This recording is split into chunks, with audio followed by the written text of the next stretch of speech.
On en débat avec nos invités. Bernard-Henri Lévy, écrivain et philosophe, bonsoir. Nicole Bacharan, historienne et spécialiste des États-Unis, auteure de Requiem pour le monde libre aux éditions de l'Observatoire, bonsoir. Bonsoir. Alors, nous sommes en ligne avec l'écrivain et philosophe Bernard-Henri Lévy, qui se trouve à Belém, au Brésil. Bonsoir Bernard-Henri Lévy. Vous dites dans un article du Point que Zoran Mamdani est un antisioniste et un antisémite. Qu'est-ce qui vous fait dire ça ? Ce qui me fait dire ça, c'est ses propres déclarations. Lesquelles ? Par exemple, lorsqu'il dit qu'il est partisan de globaliser l'intifada, ou en tout cas qu'il n'y est pas hostile.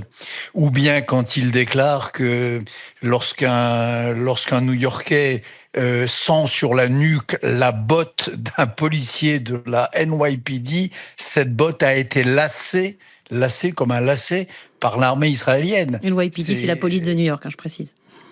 La police de New York, voilà, les bottes de la police de New York ont été lacées par l'armée israélienne, ce qui est la définition, ce qui est un exemple pur de conspirationnisme antisémite, une espèce de résurrection en mauvais remake des protocoles de Sage de Sion. Donc il est non seulement antisioniste, non seulement hostile à l'État d'Israël, mais il est proprement antisémite. Et moi, j'étais à New York là, il y a quelque temps, et je pense que l'une des raisons de la fièvre qu'il a soulevée, c'est pas de logement ou d'autobus gratuits, qui sont des choses très bien, évidemment. C'est pas ça. Les vrais moments d'enthousiasme et de fièvre, c'est quand il abordait la question de Gaza, quand il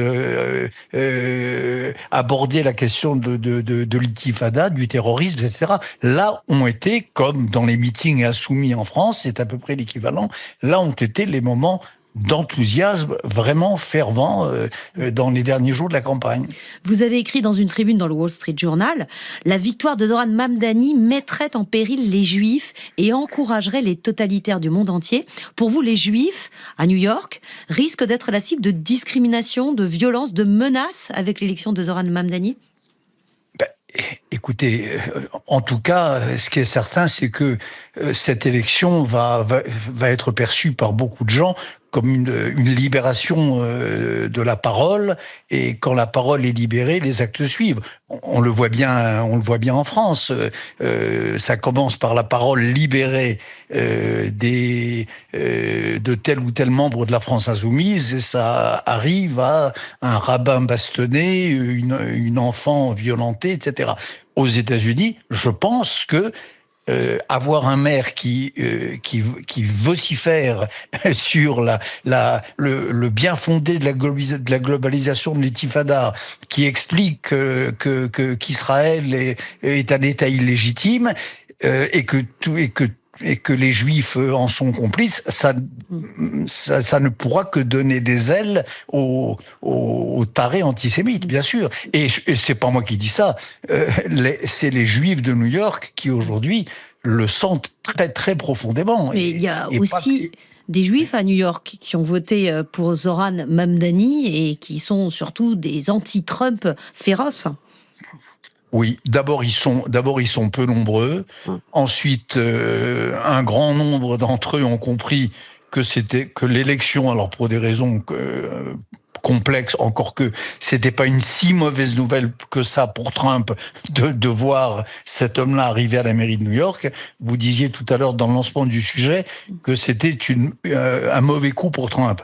J'en suis pas sûr du tout, et beaucoup de New-Yorkais pensent qu'au contraire c'est un épouvantail que Trump pourra brandir contre les démocrates en disant dans l'année qui vient, avant les midterms, vous voulez voter démocrate, ben voilà ce que ça donne. Donc vous savez, le mauvais coup là, il est pour les Juifs de New York, ça c'est certain, il est pour l'esprit de New York qui ne ressemble pas à ça, et puis il est pour le Parti démocrate qui est en train de dériver. C'est comme si aujourd'hui l'ensemble de la gauche française était derrière la bannière des mélenchonistes. C'est à peu près l'équivalent. Voilà, c'est ça qui est en train de se passer à New York. Donc c'est pas pour Trump que c'est mauvais, c'est pour les démocrates.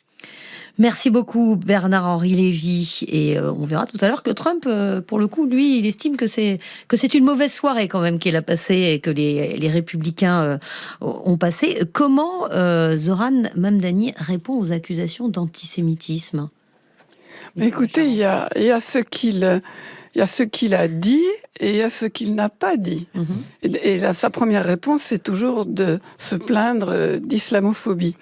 Sur ce que disait Bernard-Henri Lévy au sujet de la police de New York, soutenue, formée par l'armée israélienne, Mamdani l'a dit en 2023, avant d'être candidat.